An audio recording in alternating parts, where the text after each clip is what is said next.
હવે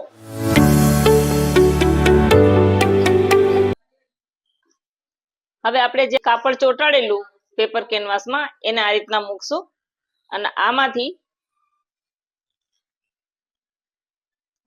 આગળના ભાગનો જે સીધો ભાગ હોય એ આપણે નીચે રહીએ, આ સીધો ભાગ અને આ સીધો ભાગ એ બે આવી રીતે સામસામા રાખવાના અને નીચે દોઢ ઇંચ જેટલું કાપડ રાખી અને આ રીતે ગોઠવી દેશું. અહીંયા જે 1.5 ઇંચ સિલાઈમાં રાખવાનું છે 1.5 થી 2 ઇંચ એ રે અને પછી આ રીતે ગોઠવી દેશું. અને આપણે ગળું બેસાડતા અગાઉ શીખ્યા જ છીએ, તો આપણે અહીંથી જેવી રીતે આપણે આમાં ગળું બેસાડ્યું તેવી રીતે આપણે સિલાઈ કરી લેશું.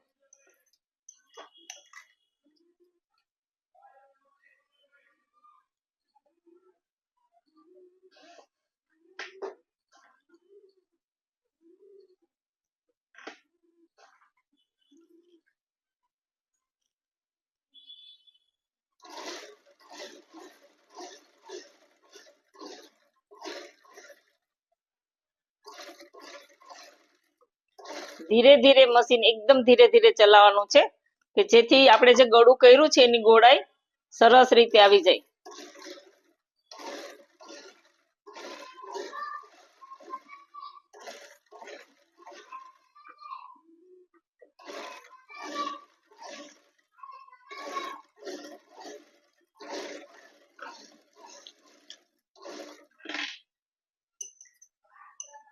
હવે આપણે આ ફરતી કોર કાપી લેશું.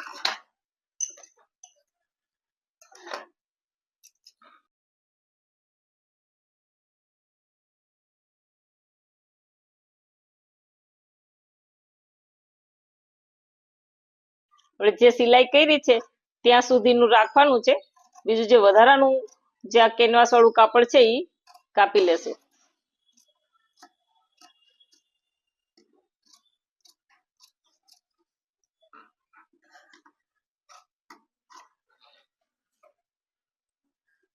અને જે રાઉન્ડ શેપ છે ત્યાં રીતે કટ આપી દેશું.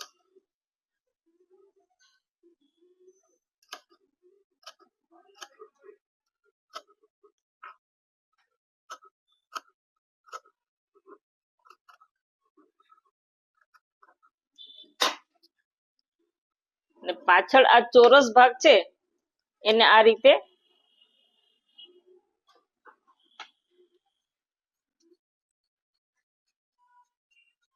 ગોળ કરી નાખશું.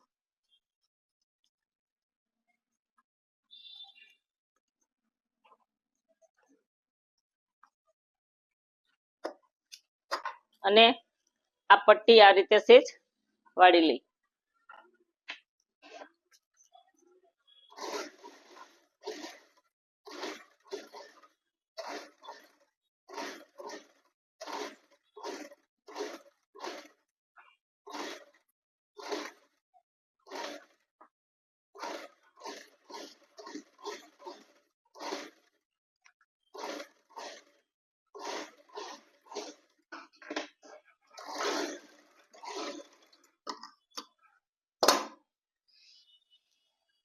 હવે આને ગળાને આ રીતે સિલાઈ સહિત આવી રીતે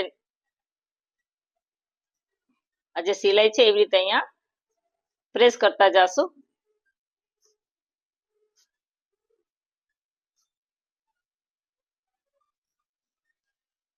એટલે આ ગળું સરસ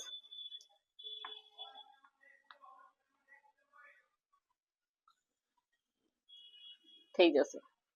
હવે આ સ્ટેજ ઉપર એક વખત ગળામાં ઇસ્ત્રી કરી લેવી કે જેથી કરીને આ સરસ બેસી જાય. હું આને એક વખત ઇસ્ત્રી કરી લઉં છું. હવે અહીંયા આપણે સેજ ઇસ્ત્રી કરી નાખશું.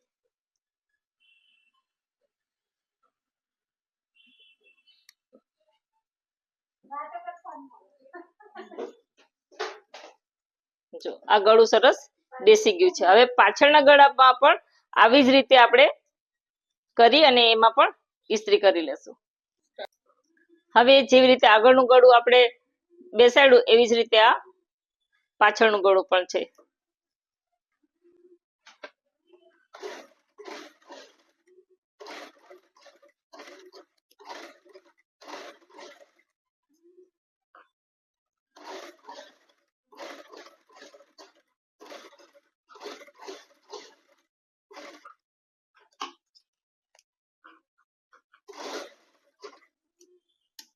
હવે આપણે આ અંદરનો ભાગ છે એ કાપી લેશું.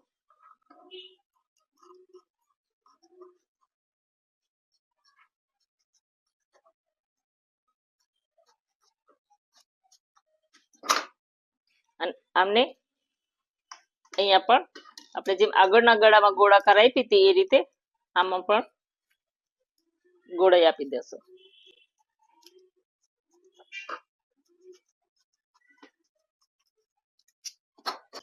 અને આ પટ્ટી વાળી લેશું.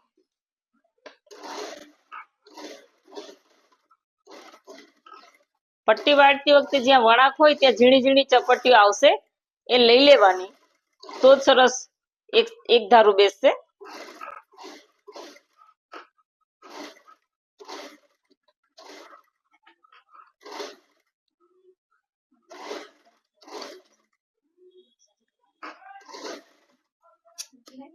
આમાં પણ આપણે આ રીતે જ્યાં ગોળાકાર છે ત્યાં કટ આપી દેશું.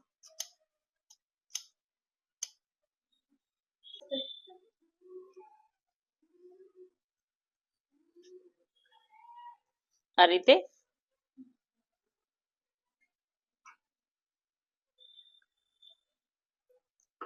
આ પાછળનું ગળું પણ બેસી ગયું છે. હવે આમાં પણ સેજ ઇસ્ત્રી કરી લેવાની છે. હવે બંને ગળા કમ્પ્લીટ થયા પછી હવે આપણે ખભા જોડવાના છે. ખભા જોડતી વખતે ખાસ એ ધ્યાન રાખવાનું છે કે જે ખભાની સિલાઈ હોય એ દેખાય નહીં. તો આપણે આ બે ગળાને આ રીતે સાથે મૂકી અને જે પાછળના ગળાની પટ્ટી છે, આ જે પાછળના ગળાની પટ્ટી છે એ આગળના ગળા બાજુ આ રીતે ટર્ન કરી દેવાની છે, જેથી આપણે અહીંયા સિલાઈ કરીએ તો જે સિલાઈ હોય એ બહાર દેખાય નહીં. આ રીતે હજી બીજી બાજુ કરશું એટલે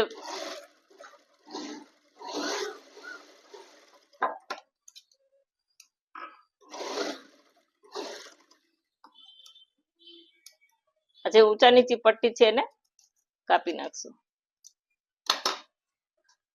ફરીથી એક વખત ખાસ જોઈ લો કે આ ગળાનો સીધો ભાગ છે, આ સીધો ભાગ છે, બંનેને આ રીતે રાખ્યા છે. અહીંથી સેજ પણ ઊંચા નીચું ન હોવું જોઈએ. હવે આ પાછળના ગળાની જે ગળાપટ્ટી છે એને આગળના ગળાપટ્ટી તરફ આ રીતે વાળવાની છે અને અહીંયા સિલાઈ મારવાની છે. બસ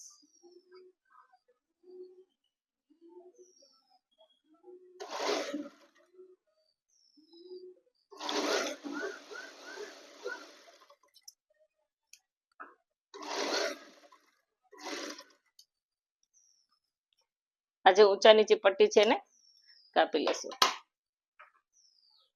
હવે આ રીતે પટ્ટી વાળવાથી આ જે ખભાનો જે સિલાઈ છે એ અહીંથી આ રીતે અંદર વહી જશે અને અહીંયા જે અંદરની બાજુ જે ખભાની સિલાઈ દેખાતી હોય એ દેખાશે નહીં. આ રીતે અંદર વહી જશે, જેનાથી આપણા ડ્રેસનું ફિનિશિંગ છે એ સરસ દેખાય. આ રીતે હવે અહીંયા તમે હાથની સિલાઈ પણ કરી શકો છો અને સીધી મશીનની સિલાઈ પણ કરી શકો છો. મને હાથની સિલાઈ વધારે પસંદ છે એટલે હું અહીંયા મશીનની સિલાઈ નથી કરતી. એમાં આ ભાગ આગળ છે, આગળનો ભાગ, તો એમાં વધુ કાપેલો ભાગ છે એ આગળ આવશે આ રીતે અને આ રીતે બાઈ લાગી જશે.